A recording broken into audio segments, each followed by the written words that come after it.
This sode would not be possible without the support of our listeners, patrons, and sponsors. If you'd like to learn more about supporting the 3-Bit Gamer Show, check us out on Patreon at patreon.com/3bg. And a huge thanks goes out to our boss-level patrons, Christopher and Patrick.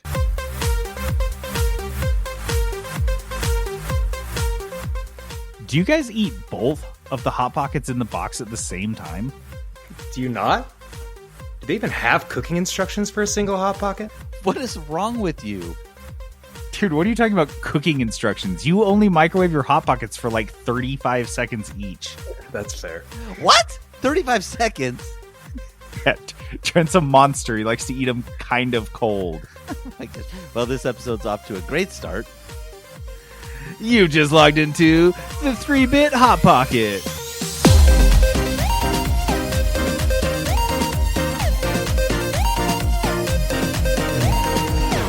Welcome to the Hot Pocket Show 3-Bit Podcast. I'm JD. This is Peterson. And this is Trent. And it's been a long week. Dude, this week. You know what? I don't even want to talk about this week. This week. And just like that. Live from the 3-Bit Gamer Show. The news.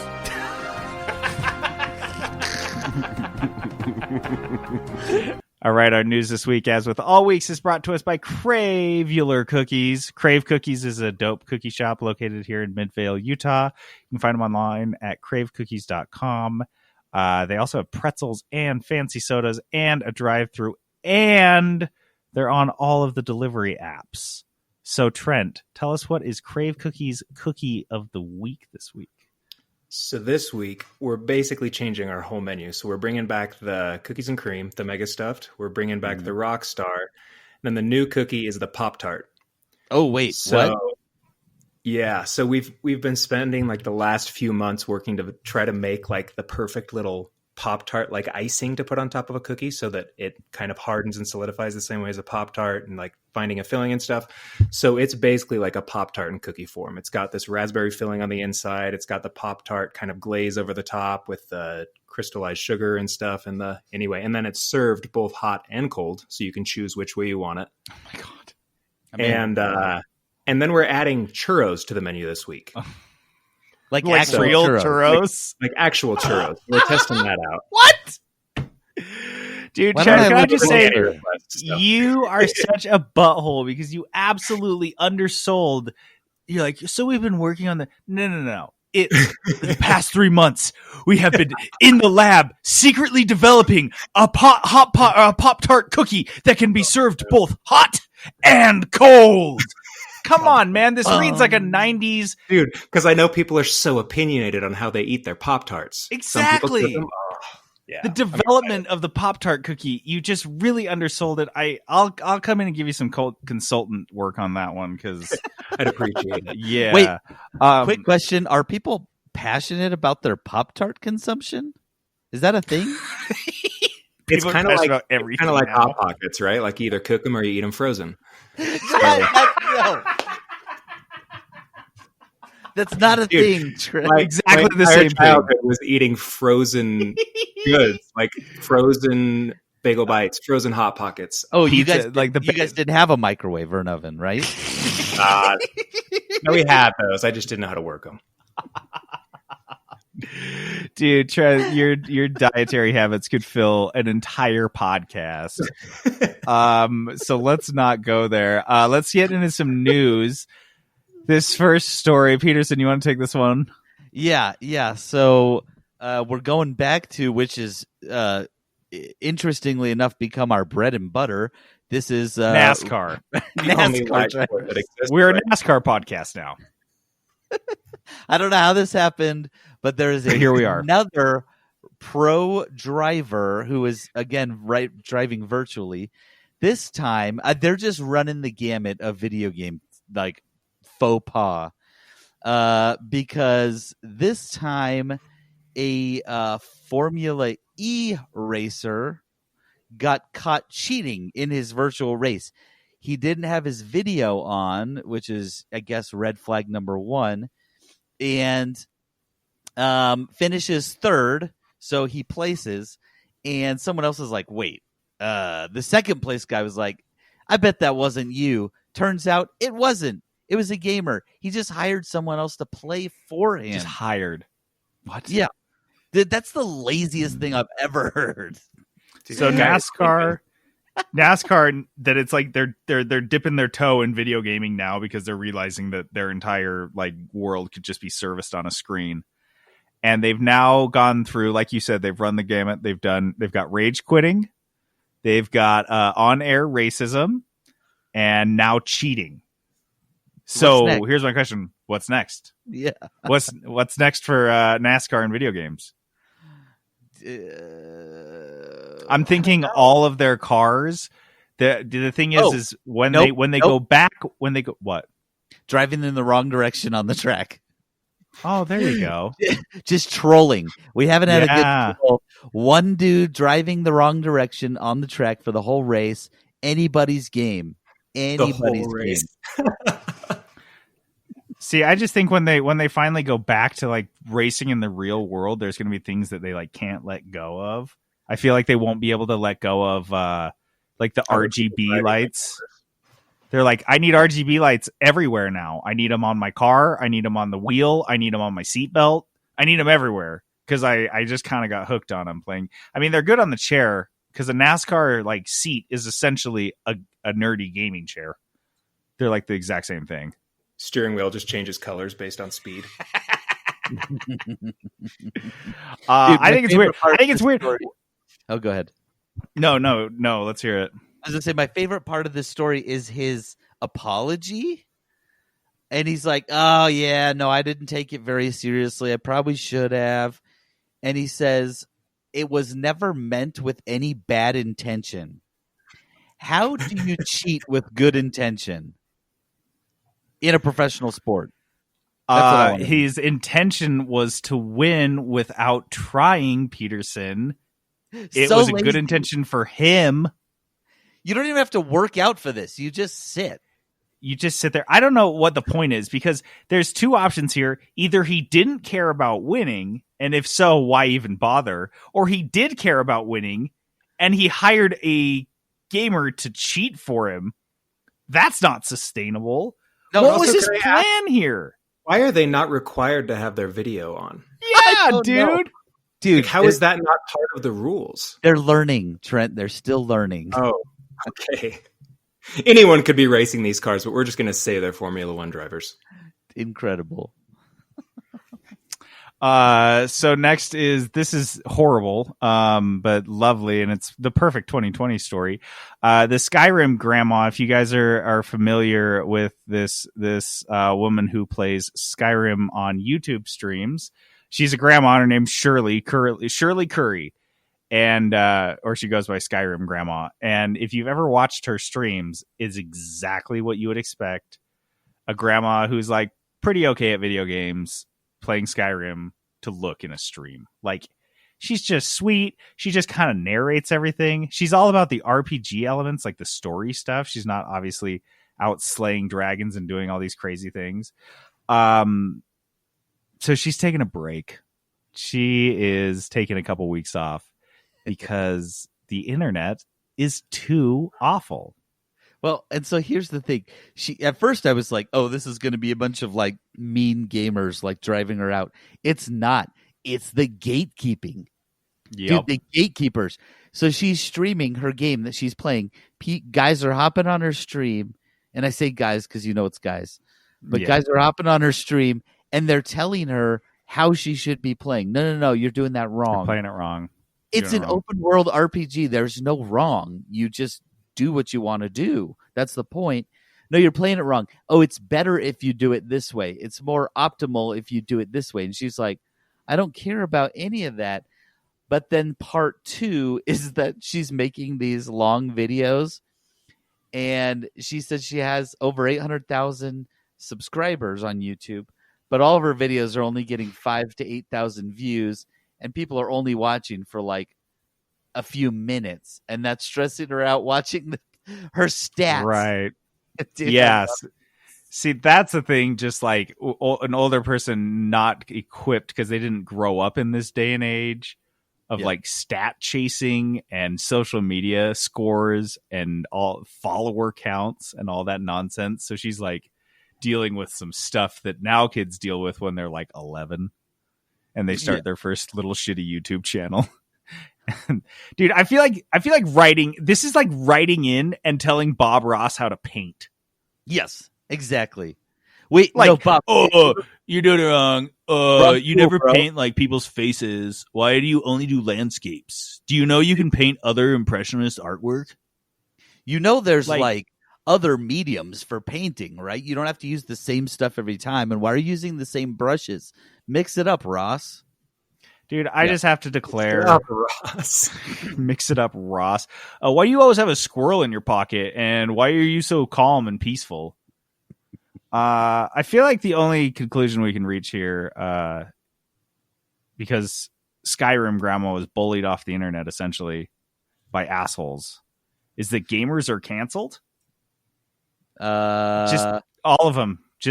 We're all part of it. We're all canceled. Sorry, guys. We had our shot, but we bullied Skyrim Grandma off the internet. It's time. Guys, we messed up. We messed up. We got to start over. We have to start fresh. Where should we start? Dude, and that's the other thing. I could totally, the other part, I can relate to her because I feel like if anyone watched, you guys know this. This is why I don't stream. If anyone watched me play video games for hours, they would be bored out of their fucking skulls wondering why I do 99% of the shit that I do. They'd be like, what are you doing? Peterson, why is Peterson making trips back and forth to fill his house with skulls? Peterson, he's been doing that for the last 6 hours. You've maxed out your strength stats. Your inventory is huge. Why is it full all the time? Why can I only carry 600 skulls? This game isn't even realistic. But my takeaway from this story is Shirley is all of us, because at the end she's like, you know what? It's just stressing me out. I'm trying to get my health under control, and I'm trying not to be cranky. She almost sounds apologetic about it. Yeah. Because if you ever watched her streams, she's so sweet. I mentioned Bob Ross because it really is like, in terms of like a Twitch stream that I can get behind and how people normally watch them, like at work, right? People just have them on a second window at work. That's how like most people watch Twitch. I would much rather watch a grandma who's just like talking softly and reading the books that she's picking up in Skyrim out loud. Listening to a nice to audio. Some kid that's like, hey, what up, YouTube? I'm here to do some Skyrim fart videos. Ever seen the giants farting? Well, tune in. Like, don't forget to like and subscribe. Like and mash that subscribe button. Like, I can't believe that she doesn't have more of a following, but yeah, that's nice. Surely come back to us. Yeah, some more charming 2020 news. BlizzCon 2020 is officially canceled, and Blizzard could not be more thrilled about this because they are they're sweating each BlizzCon now, trying to come out with it's so stressful. Well, and this BlizzCon would have had potentially Diablo 4 details, Diablo Immortal details, which they probably would put in like a private room so no one could see it, and then Overwatch 2 details. So like this actually would have been comes out this winter too. Yeah, this could have been an actual decent BlizzCon, much better than last year's or the year before. So my question is, I'm curious if this is going to, because they're going to have more time to cook these games, right? And then are they going to come out more polished, or are they going to come out worse? Well, I don't know. I mean, BlizzCon's not usually like a finished product. It's usually still like work in progress on most things. That's fair. I just feel like the Blizzard hype train. Maybe if they're not putting that much time into BlizzCon, yeah, because that's like their whole everyone usually. Well, yeah, and that's how they get people stoked on these things and send them home excited to buy it when it comes out. But I feel like the Blizzard hype train runs on half coal these days, and cutting off BlizzCon is going to make it like, like how are they going to distinguish themselves from the noise I think the big benefit of BlizzCon is they get tens of thousands of people there in person, stoked on the ground. But now it's like, Have they said anything? I'm wondering if they're going to do some sort of like virtual event or something. I thought this was they're not going to do something. Let me double check this announcement. Maybe not. Yeah, they're trying to do it online. They're trying to figure out some way to do it online, which would be cool. But sort of announcement, but it's not, obviously not even close to the same. But yeah, and also, can you imagine a conference that you are less likely to catch COVID at than BlizzCon, where there's literally like shared computer stations that you stand in line for with hundreds of people, and just like microphones, just lines of people just like standing so close to each other, and just everyone's sitting so close to each other. If you did social distancing at BlizzCon, they'd only be able to host 4 people. They'd be like, all right, that's enough, because there's just too much. And then our last story, this is a good story. It's a feel-good story. Animal Crossing, an Animal Crossing hacker has been giving out free Raymonds to fight the black market. So I guess Raymond is this cat character that has was like memed into popularity because it can wear certain funny outfits. And one of these things that it wears a professor outfit, I think. One of these things is in Animal Crossing that's so just bleak is that there's a big black market, and people just like scamming people and taking advantage of like items or characters they want.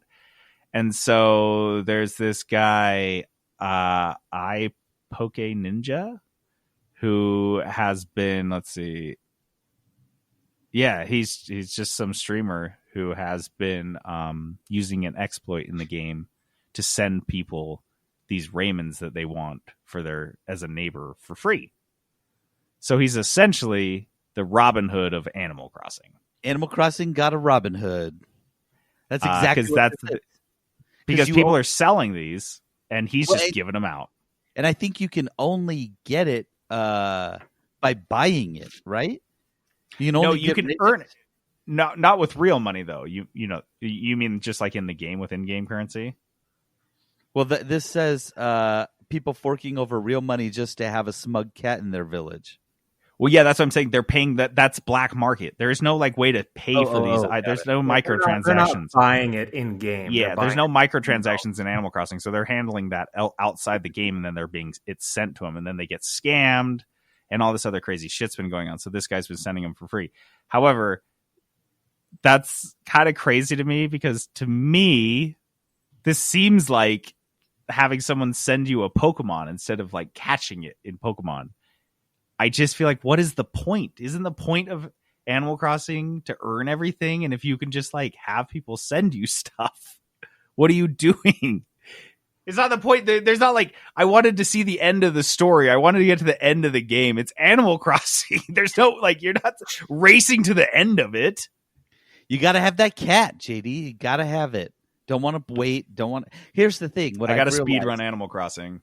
My kids do not appreciate the grind in video games at all. And I think that's the audience here who just wants a Raymond, because my kids, for example, with Fortnite, one of my sons bought the Save the World game, and every day you log in, and once a week you will get 100+ V-Bucks just for logging in.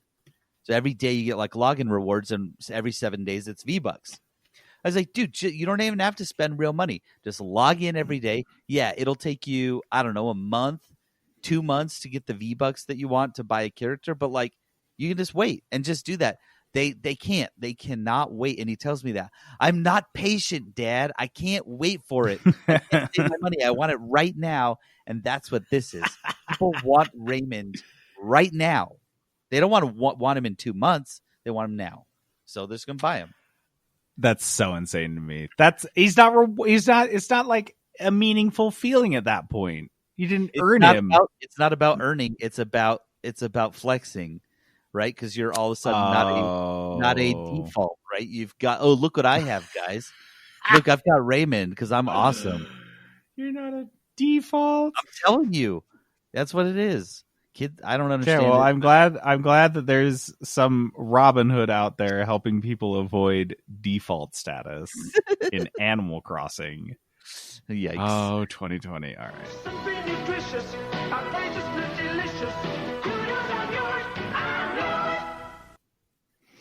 All right, Kudos is our positivity segment where we like to give a shout out to something dope. And this week I watched a movie.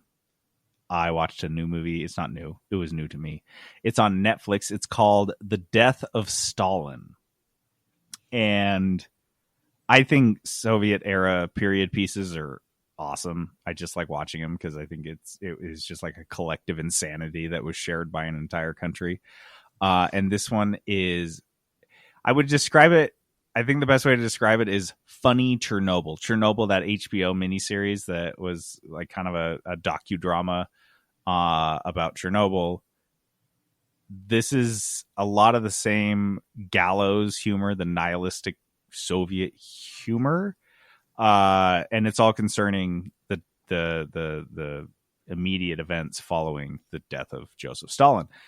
Which is, and the other cool thing is that it's like fairly historically accurate. They don't make like giant, it's not Inglourious Bastards. They're not just making stuff up from whole cloth. It's super dark, at times really dark, but like in the same scene, you might be like, oh, Jesus Christ. And then just be literally laughing out loud like 20 seconds later. It's got the cast is awesome. It's got Steve Buscemi as playing Nikola Khrushchev, which is hilarious. Dude. And he speaks it, dude. It's just good. Like, it's a good movie. And even without the comedy, if they took out all the jokes, it would still be an interesting watch. So check it out. If you guys have been like, if you're looking for kind of a period piece, it is actually fairly light, considering the subject matter. So check it out. It's called The Death of Stalin. It's on Netflix right now. Does anyone else have any kudos? Trent, do you have a kudos? I have a mini kudos to a person. Let's hear I want to kudos my wife, Annie. Aww. Because I've been trying to get her to play an MMO with me since I met her. And about 2 weeks ago, she picked up Final Fantasy XIV, and she is so into it, and I love every minute of it. So we've just been playing a ton of that. Oh, wow. And kudos, Annie. Dude, That's how, awesome. what level is she? Is she max level yet then? She's not max level. She's, it takes pretty long in this game because you have to play through the story. You can't just like power level your way through. Uh-huh. So she's probably got 20, 25 hours into it, and she's like mid-30s. Tell us about her character. When we started, I gave her kind of a description of each type of character she could play. So she could play a damage dealer, a tank, or a healer. She decided on healer because she thought it sounded the least stressful. That's the most stressful one. And so Justin's been playing with us, and we've been kind of easing her into like healing dungeons. So he's been the tank to kind of take some of the stress off, but she's loving it. So she's a white mage, and she's like, there's a race in Final Fantasy called Lalafells, which are like these little gnome looking guys. Mm-hmm. And she's a little gnome named Squeenut. Squeenut? So it's super fun. That's the cutest. I love non-gamers' assumptions about like what certain things are going to be, or not. I shouldn't say non-gamers, just people that are new to things. Like Peterson's kid that was like, it was Graham, right? That was like, oh, well, I'm going to be a bard because that sounds awesome. Yep. And Annie's like, I'm going to be a healer because that sounds nice. It sounds like a nice thing. Logically, that would make sense. Stressful. Yeah. Nope. This is the worst one. Yeah. Well, that's awesome. Kudos, Annie. I'm glad you finding that game that you can play together is just like such an awesome feeling. I'm so glad. And an MMO, no less. Oh yeah, dude. It's been great. And Justin's been playing with us. So the three of us have just been running. Is this her first mouse and keyboard game then? Oh yeah. Has that been challenging? Was the biggest hurdle. Just understanding the movement, like the WASD movement, plus being able to like strafe and stuff, because you've got to do a lot of like dodging. And so it was difficult at first, but she's caught on pretty well. At first she was like, every time she moved, she wouldn't use the mouse. She refused to, and so she would only turn with the keyboard. And so it was very slow watching her character like spin a full 180 before walking the other direction. Man, I just can't imagine. I just can't believe how happy you must be that your wife is playing an MMO with you. Like, this is like a dream come true for you. It is. It's exactly that. That's why you've been such a ghost the last like 2 months, isn't it? I like can't get a hold of you, and you're just because you and Annie are just dorking off on Final Fantasy. Yeah, dude. That's amazing. Peterson, do you have any kudos? Yeah, I have a quick kudos. I have started listening to some audiobooks that I've listened to before, just kind of passing time. And I brought up a series that actually, when I listened to it, was not finished and is finished now. So I'm excited to get into the last book. But of course, you got to start at the beginning.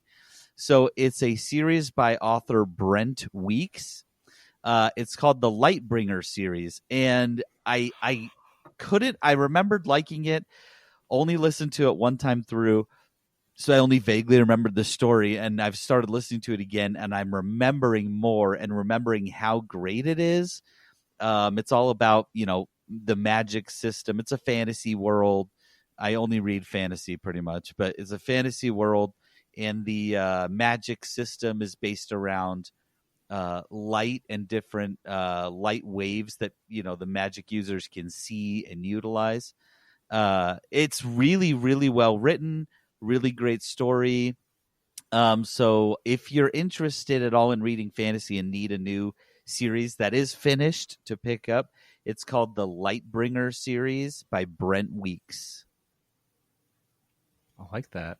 You are just such a fantasy dork. I feel like, how do you even keep track of all the different magic systems and what monster exists in which book? Sometimes I get mixed up, but I don't read. I'm kind of picky about it, so I make sure it's like really worth reading or listening to before I pick it up. So I'm not just picking up anything, because there's a lot of tropey stuff out there that's like, copycatting off of other better books and systems. So you got to pick the ones that are original, right? Yeah. Dude, Peterson turned me on to some good fantasy, because you turned me on to Brandon Sanderson originally. Oh, dude, are you reading that or listening to audiobooks, Trent? Audiobooks, but I've turned my brother onto some of it too. So like, he's been going through Mistborn. Dude, I have the biggest Way of Kings a little bit ago. I love it. Oh, I love it so much. I'm so glad tight. you like it, because I'm obsessed. Yeah. Cool. So let's move on. Our first segment is a reindeer game, kind of. I think we should just have a different. This is like transcended reindeer games, though. This is Would You Rather.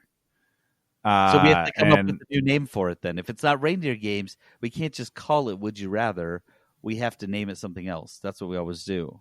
So that sounds like too much work. What if we just did this? That's how we get stuck with Foodio games. Don't play no reindeer games with me. We're calling it reindeer games because I don't want to make a new sound clip, because Peterson made it sound like so much work. Fuck.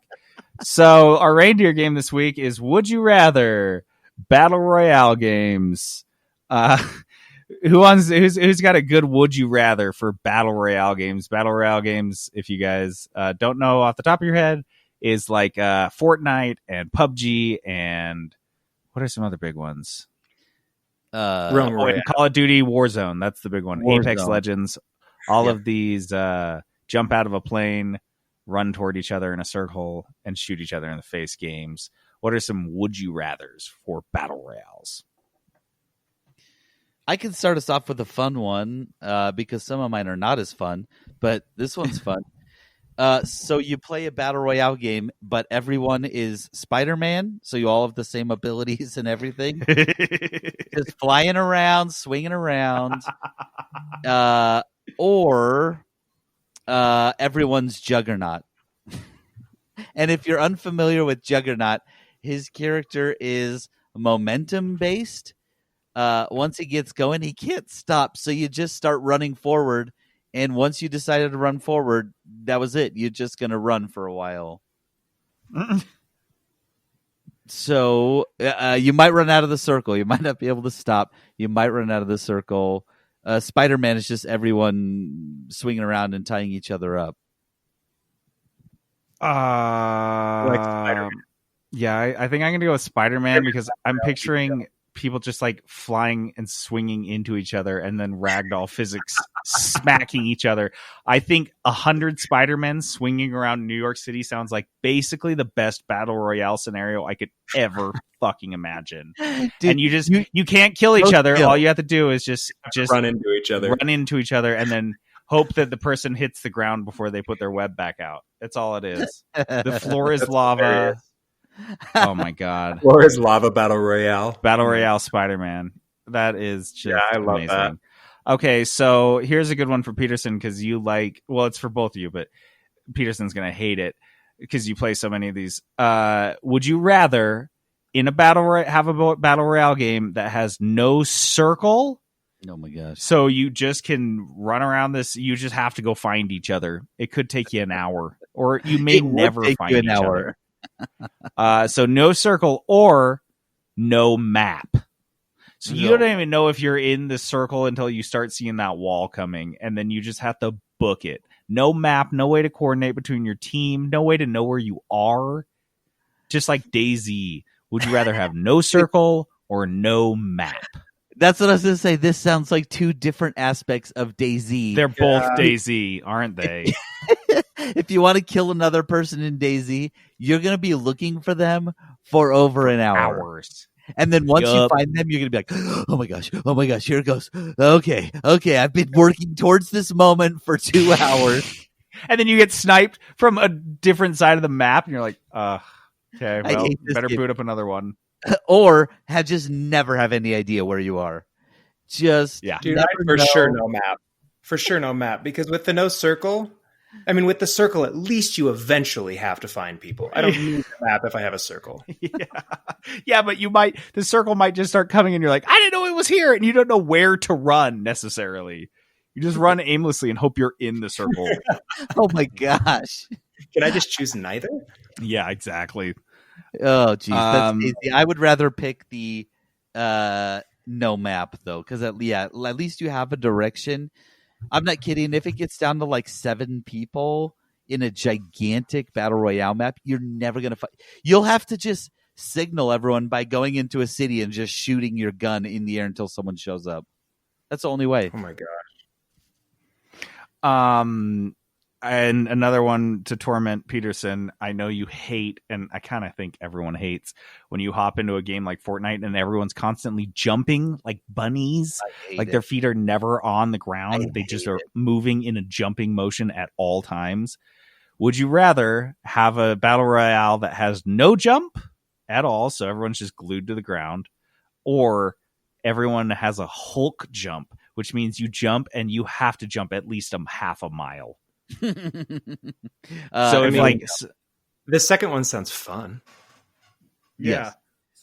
So someone starts shooting at you and you just jump across the map, and they could chase you, but it's just going to be like a giant jump battle, or no jumping at all. Yeah, I would choose no jumping at all because look, I'm getting old. I don't have the dexterity to win a jump battle. Like jumping through the air, turning around, shooting, landing, jumping, shoot. I can't do it. That's why I suck at Fortnite, and why all my kids are better than me, because that's how you play Fortnite. You see another person. When I play Battle Royale, I stand far away, I hide, and I shoot from far away. That's my main goal. I want to shoot them and kill them from as far as possible. My kids and everyone else playing Fortnite, if you see another person, you beeline to them. And usually it's via building around yourself so they can't stop it. And then you just jump battle with shotguns until someone dies. I'm not kidding. That's how you play Fortnite. I hate it. No jump battle. Who has another one? I have one. Okay. Okay, so it's a colonial era battle royale. So only muskets with like long reload times. Oh my god! One Your shot game. This is what you want. With long reload times and bayonets. The plus side is all the skins though are like like pantaloons and dresses and stuff like that, like full length dresses for the female. Oh, absolutely. character. Bloomers. Hell yeah. Yeah. Dope. The women have Or- to wear dresses in it. Dude, all the Colonial gamers are going to be Battle so Royale. stoked on this. The women have to run way slower, so like no one chooses the female characters, and they never see women in their games, and they're like, "This is what we wanted. This is what we always wanted. This is all we were asking for. Historical accuracy. This is what we meant." Oh man. Or a battle royale, normal size map. Everything's the same except for it's only throwing knives. You remember those like GoldenEye era games? Man, that was similar to mine. Golden knife knife only. throws only. I like the colonial era. Yeah, how many knives do I get? Dude, it's like ammo. You're finding like 100 knives, but you If have I to can get close enough to throw 'em. throwing knives, I want to play any game where that's the case because that sounds hysterical. Just you could hear the like hundreds of times. You'd have such cool replay videos. Oh yeah, I mean, everyone would it's look a little epic. bit You know, slower. the air across. Oh my gosh, just a random throw, just chuck one in the middle of the air like grenades. Oh, okay, yeah, throwing knives. That sounds delightful. Yeah, that sounds really funny. Actually, all these battle. Now I'm like, before I was like, I'm burned out. I don't need any more battle royales. And after the Spider-Man and then the musket one, I'm like, I guess I need 2 more battle royales. Here, I'll burn you out. Would you rather have a battle royale game where it's slappers only, No. or everyone has a gigantic health pool, so they just take like 5 minutes to kill? once you Everyone's get a to bullet sponge. Yeah. No, dude, because it would all end up where just like the circle's closing, it's getting really small, and there's still like 75 players around, and it's just constant gunfire. Just whoever can hide the best. I feel like slappers only would be so funny. I just googled melee battle royale, and they definitely have some. It's like a thing. There's a number of them, but I don't want melee battle royale. I want slappers because, quite frankly, no games have done slappers since GoldenEye, and it is a tragedy. That is so funny. Not like a hand trying to kill people or hitting someone with the butt of a gun. It's literally slapping or judo chopping someone like Austin Powers judo chopping someone to death. That is so funny to me. Yep. No, I'm in for that. I wouldn't buy it, but I would play it and record it and watch videos of it.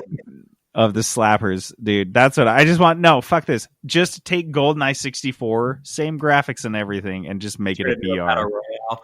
Easy done. Big head mode, slappers only. Oh, no odd job. No odd job. Everyone's odd job. Just kidding. Okay, so here's one. So would you rather this circle? So in battle royale games, there's a circle that's constantly closing, and generally when you get caught behind it, it just saps your health, like a little bit, so you can run through it and then get out of it. Okay. Would you rather have that circle instantly kill you if you are in it at all, or you have to feed your player, or they're constantly losing health from being hungry? Oh no! So either you could just be caught outside the circle wrong, or you are literally just looting for one more resource that you have to constantly be eating. I hate that mechanic where I have to feed my character to keep him alive. The worst. No, I just want the instant kill circle. Here's the thing. And I don't like either of these because I get caught outside the circle on a regular That's basis. why this question was designed for you, Peterson, because if you had an instant kill circle, you would never be alive in battle royales. I hate it. I'm a circle chaser mostly because I play passive. I don't drop hot. So I'm usually at the edge of the map running in at some point, at many points. And, oh gosh. But Circle chaser. I hate the food mechanic because it's like one of those things like, oh my gosh, I can't find any food, and your guy's just slowly dying of hunger. Like Minecraft survival mode, like regular Minecraft mode, has that mechanic, and it's extremely obnoxious. Yeah, So I hate that. I'm gonna go with insta death circle hesitantly because I know I would just get so pissed all the time. But finding another resource to feed your character, I can't. I'm do just something more picturing annoying. Peterson sitting in a window getting ready to snipe someone, and then all of a sudden the screen cuts away and he dies of starvation. What the hell? Dude, you gotta watch your food. Your guy is hungry, and like when he's really hungry, you hear like a stomach grumbling sound. Oh my gosh! Yeah, and But your there's teammates not are telling like a meter. You just have to watch your character for visual cues. yeah, like if he grips his stomach or kind of bends slowly. over. I hate it.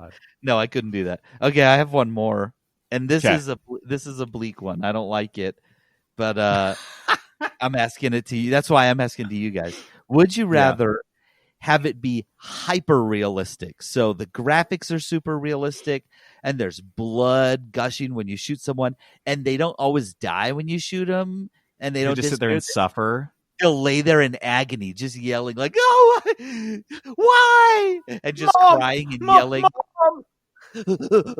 like actually dying. Right, every time they get shot, so you're just hearing agonized yells.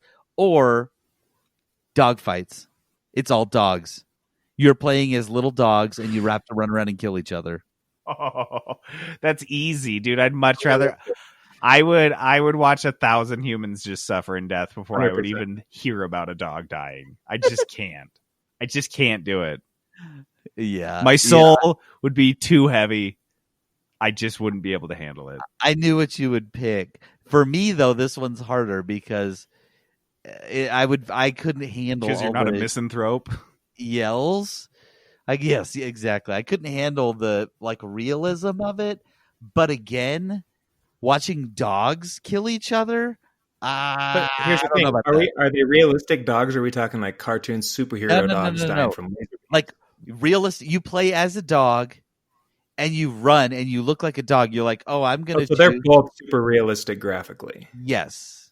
Yeah, no, for sure, the realistic death one. Yeah. Yeah, I would Okay. watch that stabbing scene in Saving Private Ryan on loop for the rest of my life before I would watch a dog die once. Before you'd watch Just- the scene in Chernobyl when they go dog hunting. Yes, that's a great point. I'd rather just be like, oh, sorry, I have 8 hours of watching this this knife scene over and over again. Sorry. I have intentionally avoided that show because you've told me about that. It's okay. You can just skip the whole episode. You shouldn't avoid the show. The JP cut, and it's right when they're about to get to that part, you just see the It stabbing. switches to Airbud. It's just I just cut in Airbud right in the middle there. Like, oh yeah, go bud, you got this. Yeah, you got it. 3 points, Airbud. It's fucking It's all- tight. No one dies. It's the best. Oh my God. All right. Does anyone have any more? Do you guys want to move on? I'm out. Yeah. I'm out. Okay, let's do this. Wait, Oh where? my god, the first impression rose. I got to play that clip 2 weeks in a row because we want to try this again. Because I don't know about you guys, but I have a lot of time that I'm playing video games and I'm trying new games, and I have a first impression rose I would like to give out. Do it. I would like to give out a first impression rose to Monster Sanctuary. Monster Sanctuary is an early access title currently available on Steam. It is an indie title being developed by 2 dudes and published by Team 17. Team 17 of Worms fame and Overcooked, more recently fame, has been working to publish more indie titles under their publishing arm of their studio, which is really awesome because there's no better publisher than a small indie studio in a town of 90,000 people in the UK. It's so cute. So the game is a side-scrolling Metroidvania, which means you go through the map and you discover parts of the map that you can access later in the game when you get different abilities. So you're constantly exploring, going back and forth and finding new areas and unlocking new areas as you gain new abilities in the game. And it also is a turn-based RPG. So it's basically Pokemon meets Metroid, and it is the best of both of those. I I don't want to give a full review because I could talk about this game for hours, but I've only played it for like 4 hours. So I'll go quick. The combat system is awesome. It's a turn-based RPG. It's exactly what you expect out of a turn-based RPG, like Final Fantasy or Pokemon. You select your move. You have a list of characters. They have a list of stats. You select their move, and you take turns battling.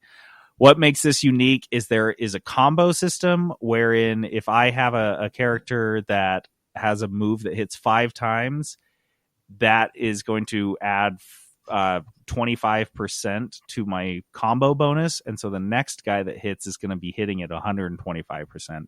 So there's a lot of like strategy that goes into timing who attacks when and what moves they use. There's type weaknesses like there are in a lot of these games. There's bonuses. There's buffs. The buffs in this game are awesome. You actually want to use them. I feel like in a lot of turn-based RPGs, like you don't use the items. You don't use like the buffing abilities because you're like, they don't do that much. I'd rather just use the damage abilities. I'm just going to use damage abilities on every single move. This actually, there's buffs and stuff that benefit you. And then the monster synergy between the monsters that you're using to fight each other is just so insane and so cool. I have a list of, it's just called Other Loves. The monsters have items, so each monster has a weapon and 3 items. Just like that's the same as like a normal turn-based RPG. I just kind of like the idea of having monsters with those. There's ability trees for each monster where you kind of can change how you want them to each play. The platforming is actually super easy, so it's not like a hard platformer at all. It's not designed. It's just like the map is just a vehicle to get you from one battle to the next. So it's not like it's like stressful, like, oh, I'm trying to make this jump.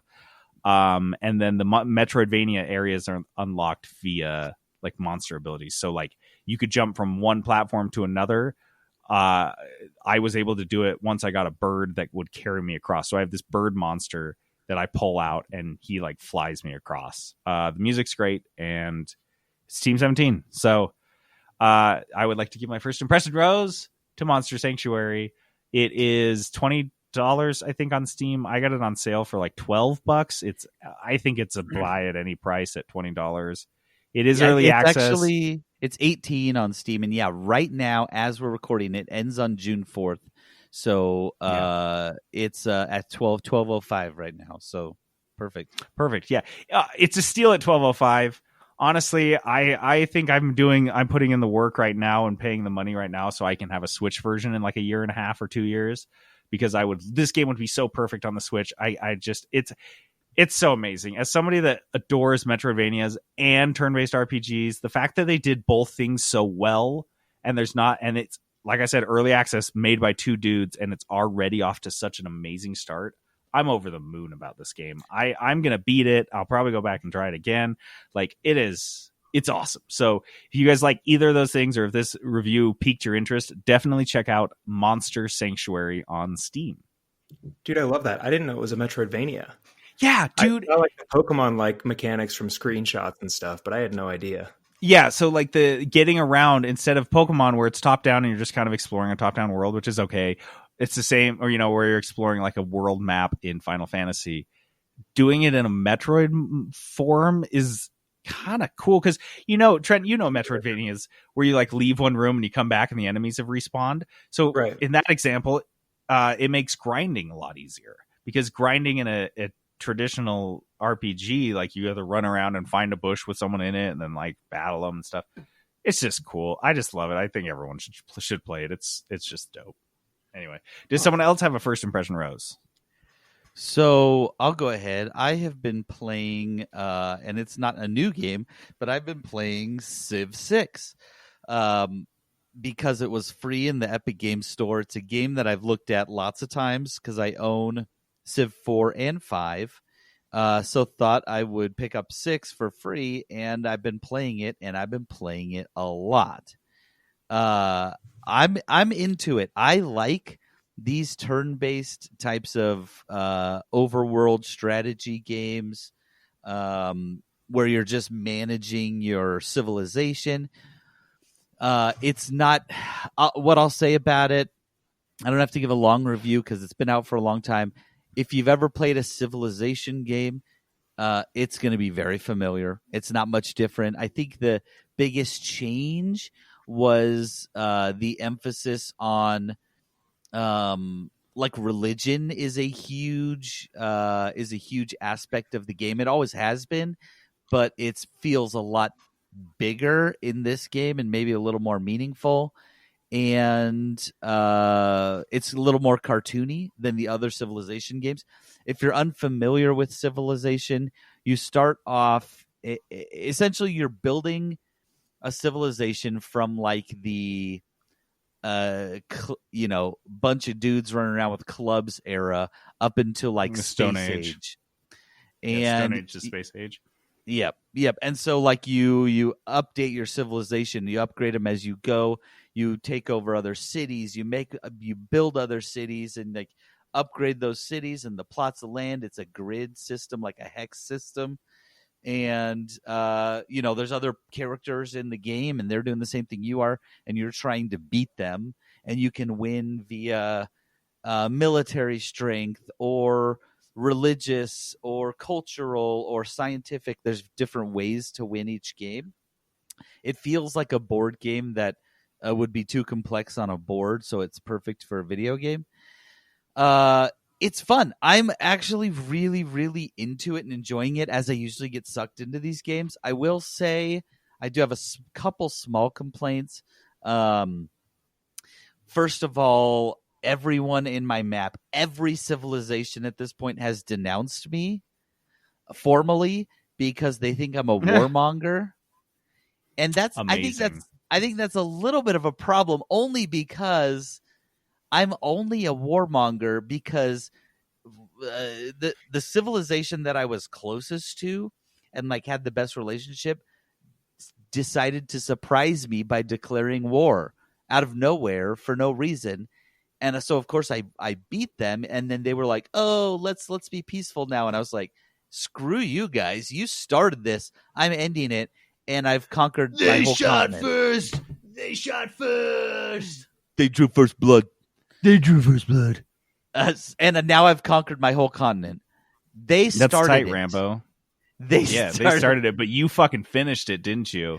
That's right. I finished it. Neither of those civilizations that have been battling me, they don't exist anymore.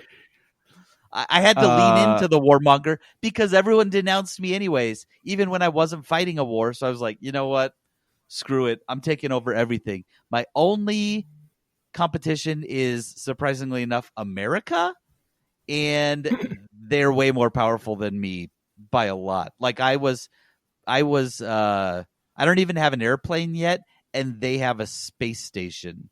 So it's pretty. That's pretty realistic. amazing. One of my favorite Civ things, and I don't remember which one this is from. Let's see. Civ 5 is that Gandhi in Civ 5 is programmed to be super peaceful. Mm-hmm. He has like the lowest peace, or the lowest like tendency to war stat. Yeah. So that tendency to war stat is like 0 to 10. But instead of making it 0 to 10 in the code, they made it 0 to 0.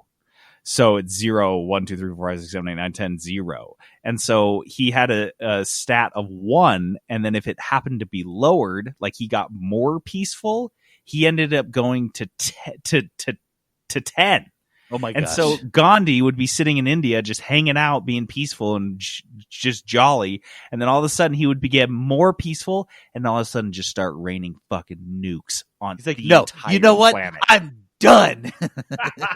But he says it with like Gandhi a Rambo. completely peaceful tone because he is at the complete lowest like essence of peace. And once you reach that, that's when you start nuking the planet. He, by the way, Gandhi in this denounced me almost the second I met him. He's on a different continent, and he was immediately like, I can already tell I don't like you. Yep. So anyway, Civ 6, it's a fun game. It was free on Epic Games Store. I don't think it is anymore. But if you look, guys, if you haven't hopped on the train yet, I know you might not like the launcher, but they're giving away free games that you just, it's not like play it for free while it's free. it's like, Yeah. here, take Or this put a game, you credit own card it in now. and play it for free. No, Nope. you literally don't have to do anything at all. Just go Go get on it. and download it for free. Yep. Trent, do you have any first impression roses? I do. So I've had a game sitting in my log for a while that I've wanted to, a year that I've wanted to play. I'm always a sucker for super pretty art styles. So this is Sundered. It was a game that was originally launched from a Kickstarter last year, and it is also a Metroidvania. So basically it's all completely hand drawn. And it starts out, without getting too much into the story, you're wandering through a desert. These Cthulhu-like tentacles pull you down into this other dimension. And you're introduced to a gem looking demon who doubles as both the storyteller for the rest of the game and your weapon going forward. It's your typical formulaic Metroidvania in a lot of ways. You get the same unlockable abilities, double jump, air dash, whatever. But the unique mechanic is every single time you die, you access your talent tree, and that's the only time you can access it. And so every time you die, you access this talent tree, which you build out your character with. And the main way you're upgrading your character throughout the game is by these shards that you unlock every time you defeat a mini boss or a boss. And every time you encounter a shard, you have an option to either embrace the shard and let it corrupt you and empower your abilities, or destroy the shard and incinerate it in a furnace. So you either get to upgrade your ability or incinerate the shard, which unlocks a new area of the skill tree. So there's basically two progression paths that you can choose. So that's entirely different. It's procedurally generated in a lot of ways. So the main rooms, each area you go into has a main room and then a bunch of offshoot rooms. Those are all entirely procedurally generated. So every time you die, you have the main rooms that stay the same. Everything else changes. Oh, that's dope. So the combat's super fun. Like I said, it's a typical Metroidvania, but the art style really drew me in. And I love the talent tree mechanic. So it's not just abilities like Metroid. You actually have a talent tree where each of the talents also has a drawback. So for example, one of the talents is you can increase your character's health regen, but that's at the cost of your total health pool. So if you want to have like a 20% increase in your health regeneration rate, you can take that talent, but you lose one total health point. So there's a bunch of trade-offs throughout the game, which is super different from anything I've played. So I would like to give my first impression rose to Sundered. I will say I was looking up this game while you were talking, and yeah, you're absolutely right. The art style is awesome. It's hand-drawn, Yeah, dude. and It's just so looks pretty. so good. I love it.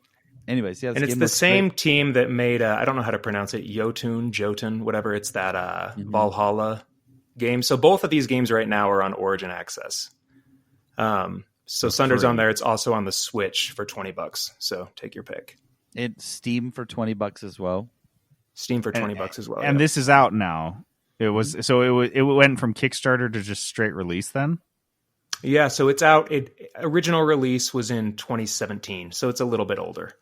I've had it sitting there for a while. How much have you played it? I'm probably 4 to 5 hours into it, dude. Well, I'm looking at the Steam page too now, and holy shit, dude, the art style is phenomenal. It's awesome, right? Awesome. I want more hand drawn stuff. Like, get as long as it's not super realistic, there are so many dope things you can do in video games between cell shading and hand drawn. Yep. I love this. Well, it kind of reminds me of, did you ever see those old Lord of the Rings, like the cartoon series? Yeah. It's like that translated into a video so eerie game. Yeah. Oh, I love it. That is a very keen observation. Cool. All right, let's do this now. Dice of Destiny. Dice of Destiny is this awesome little game we like to play at the end of every episode where we roll a 20-sided dice with 20 different game genres assigned to it. We then roll a dice to see how much you can spend, and then we finally roll a dice to see who has to find a game for that price, pick it, play it, review it. However, last week Peterson rolled a backlog game, so we didn't need a roll for price. Peterson, what backlog game did you select for your Dice of Destiny pick? Okay, so I'm going to ask for some help on this one because I went through my backlog games and narrowed it down to a few. I'm going to have you guys pick which one you want me to play because I can't pick. This is Okay. That's why they're in my Okay. backlog. I can't pick. So That's here's fair. I narrowed it down to 5 games I've been meaning to play and 5? have not. Yes. That's So not narrowed it down narrowing pretty it far. down. have you How seen big was my the list when you backlog? started? 6? Like 30. Okay, let's hear your 5. Okay, I think you'll be able to get there. Okay, so Uncharted. You gave it. Just the You first gave me one? one. JD gave me one. Which one did you give me? Yeah, this is really going to depend on which Uncharted it is for sure. It doesn't matter. So Uncharted. I'll Okay. play any Uncharted. Uncharted, The Last of Us, BioShock, The Witcher 3, or Control. Oh my god. How do I pick? Wow. Okay, so I'm going to narrow it down to Control, BioShock, and The Last of Us. Okay. Trent, do you have a preference of those 3? Control, BioShock, or The Last of Us. Mm-hmm. The one that intrigues me the most is The Last of Us. Yeah, Peterson, it's a pretty fucking bleak story, but the game's satisfying and it's fun to play. Would you rather, what do you feel more like right now, action or stealth? Because Last of Us is definitely a stealth and a slower game. Let's do Last of Us. I have to do it. I have to play. It's a must play, Yeah. right? Yeah, and then I would say Control next, and then BioShock. Control's quick, and Control is an incredible game, and Control is one of the best games that came out last year by far. Okay. But Last of Us is 7 years old. It's time for you to do it. All right. Yeah. Okay. I have it. I own it. I'm gonna play it. So Last of Us. I'll play Last of Us, and I'm gonna have to move the PlayStation downstairs into my office because I don't think I want the kids to see any of it. The subject matter, as long as it's not cutscenes, it's actually not that worse than any other standard shooter video game. You do get, there's like, if you get caught by a monster. No, you're right. Move the PlayStation. No, you don't want your kids seeing this game. It's fucking nightmarish. Yeah. No, I'll you don't move want your it. kids I'll seeing move this it. shit. Okay. No, Last I'm just of like Us. I'm thinking some of the times the monsters catch You got to introduce them to the real world sometimes. Yeah, how else are they going to get ready for the monsters ripping off their fucking They're coming. face?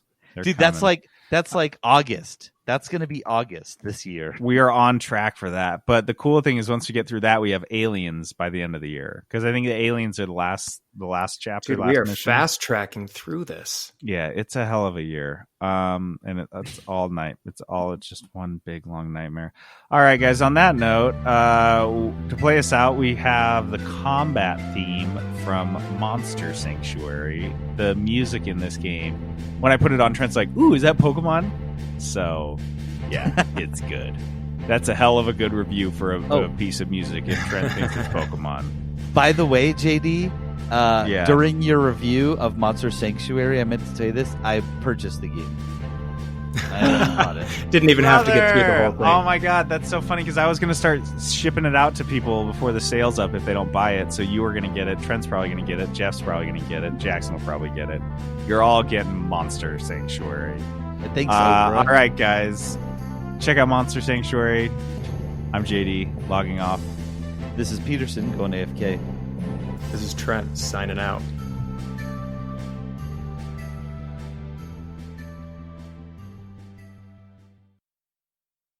Peterson Productions. Oh, yeah.